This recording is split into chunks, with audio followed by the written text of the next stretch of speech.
This video is proudly sponsored by Gamersgate. Download games anytime, anywhere. Visit Gamersgate.com.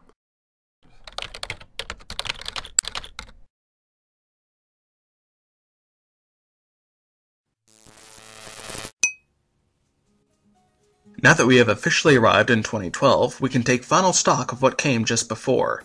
2011 is a year that brought the security of gamers' personal information into question, shattered the industry's already peerless sales records, and took everyone else to court. Through it all, the industry was tested by both a natural disaster and the United States Supreme Court, and came out better for the scars.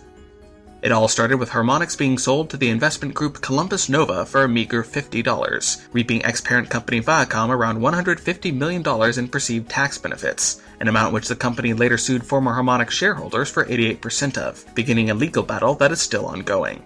That same week, Sony filed for a restraining order against the hacking group it alleged allowed for George GeoHot HOTS to crack the PS3's code allowing for the use of pirated software, which GeoHot had released to the public earlier that month. Sony's legal actions against the hacker would lead to media server attacks from the activist organization Anonymous, which would later have its own in-development social network hacked by one cyber warrior Tim. Sony and GeoHot would later settle out of court in April. In early February, Activision Blizzard retired both its True Crime and Guitar Hero franchises, the latter one of the three series the publisher claimed to make almost 70% of its revenue from. A round of 500 layoffs resulted from the cancellations. The month would also see the debut of a new trailer for Techland and Deep Silver's Dead Island, its subsequent viral success instantly elevating the game's media traction and likely a major factor in the new IP's 3 million plus units sold. On March 11th, a 9.0 earthquake in Japan caused a devastating tsunami to wipe out thousands of lives and cost billions in damages. The video game market was hit with major and indefinite delays and cancellations. Local companies shut down server networks to conserve power in the damaged portions of the country. But in a unified show of support, the gaming community held dozens of fundraising events for the tsunami relief effort, raising millions for the cause. 2011 may be one of Mega Man's worst years. Capcom cancelled the digital-only MMO Mega Man Universe in early April, following that up in mid-July with the dissolution of the 3DS's Mega Man Legends 3, supposedly due to a lack of fan input in the experimental design process. In what would become the most profitable of Valve's AR campaigns, Steam's Potato Sack collection of game discounts and in-game objectives culminated in an early release of the company's puzzle platformer Portal 2. Later that week, the Smithsonian Museum opened voting on its first video game-centric exhibition, The Art of Video Games, which will open to the public in March of this year. In the biggest story of the year, Sony shut down PlayStation Network services on April 20th in response to a service breach 3 days prior. While Sony had seen an earlier breach that led to exploitive gameplay across Modern Warfare 1 and 2 servers back in January, the size of the PSN attack has since become legend, as one of the largest in history, gaming or not. 6 days after the shutdown, Sony reveals that the personal information of its 77 million users has possibly been acquired in the breach, including credit card details. A second attack, this time on Sony Online Entertainment servers, was discovered on May 1st, and service was promptly shut down.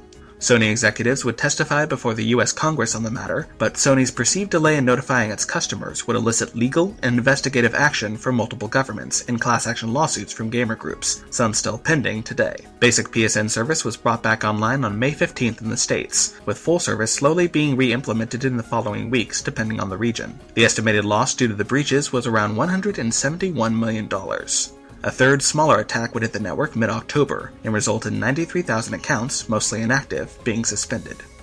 In better news, May 7th marked the day video games officially became art in the eyes of the National Endowment for the Arts. The next month, Electronic Arts preempted E3 with the announcement of its Origin digital distribution service. While initially not described as a competitor to Steam, EA would later partner up with several major publishers after the service launched. E3 hosted its expected menagerie of announcements and reveals, the major ones being the debut of Nintendo's Wii U console and tablet controller, and Sony's PlayStation Vita handheld. On June 14th, after 14 years of development, Duke Nukem Forever launched. While expectations for the game were admittedly astronomical, the response from critics and gamers alike ranged from mediocre to blatantly offensive. Following in the footsteps of the PSN breach, the hacker group Lulzsec would take credit for attacks on Bethesda, the CIA, EA's Battlefield Heroes servers, Facebook, PayPal, Twitter, and Xbox Live. 2 British teenagers suspected of involvement with the group would be arrested in England in later months. On the other side of the law, the Supreme Court decided in a 7-2 majority in favor of the games industry in Schwarzenegger versus the ESA. The court stated that video games are allowed the same First Amendment rights as other media, and any ban of sales of alleged violent video games to minors would violate said rights.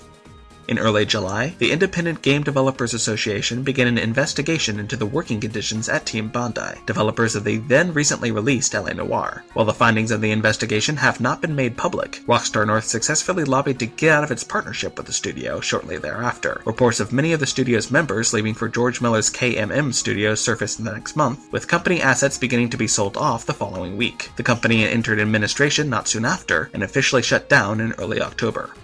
Around the same time, it was discovered that the URL modernwarfare3.com led not to an official site for Activision's upcoming FPS, but rival shooter Battlefield 3. Activision filed an official domain dispute over the matter on July 15th, and would later win the dispute in the National Arbitration Forum in early September. The culprit behind the URL was one Anthony Abraham of Florida.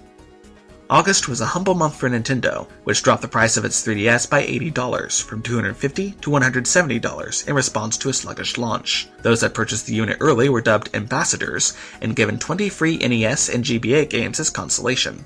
Sales of the handheld later pick up, with the latest figures suggesting the handheld will beat the DS's launch year in units sold.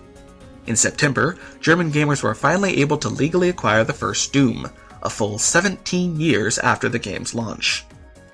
Later in the month, Bethesda sued Minecraft makers Mojang for allegedly infringing on their The Elder Scrolls trademark with the name of their second game, Scrolls. Mojang would win the interim injunction against Bethesda, and while the company has stated it wishes to appeal the decision, no further action has been taken. The November launch of both The Elder Scrolls V Skyrim and Call of Duty Modern Warfare 3 brought with them some amazing numbers. The former was claimed to be the fastest-selling title in Steam history by Valve, while the latter would go on to gross over $1 billion in around 16 days. And somewhere in the middle of all this, PETA pulled an admitted publicity stunt against Mario's Tanuki suit. Minecraft would go live in the middle of the month, after selling 4 million units and gaining 16 million players in beta. December opened up with a confusing statement from Shigeru Miyamoto. In an interview with Wired, Miyamoto stated that he would be retiring from his position at Nintendo to focus on smaller projects. After an immediate 2% drop in Nintendo stock, both Miyamoto and the company proper clarified the statement, claiming the developer was speaking in a vague future tense. The year ended on a slightly bitter note, as The Witcher 2 Assassins of Kings developer CD Projekt Red announced it will be pursuing legal action against those who pirated the mature fantasy RPG. The studio assured the press it will only demand action from those that can be absolutely proven to have illegally acquired the software. It is estimated that for every one gamer who legally bought a copy of the game, 4 to 5 pirated it. On paper, 2011 was another upward trend year for the sales and media visibility of video games. But beyond the statistics was a year of unheard-of challenge, both inter-studio and industry-wide. The breaking points of industry trends and hardware lifespans have been stretched to transparency. The future of this ever-diversifying community is in a gleeful flux, and not likely to stabilize anytime soon. And for all that, we continue to find new ways to play, and new ways to engage others to do the same. We at Elder Geek were proud to bring you the news throughout last year. Here's to 2012.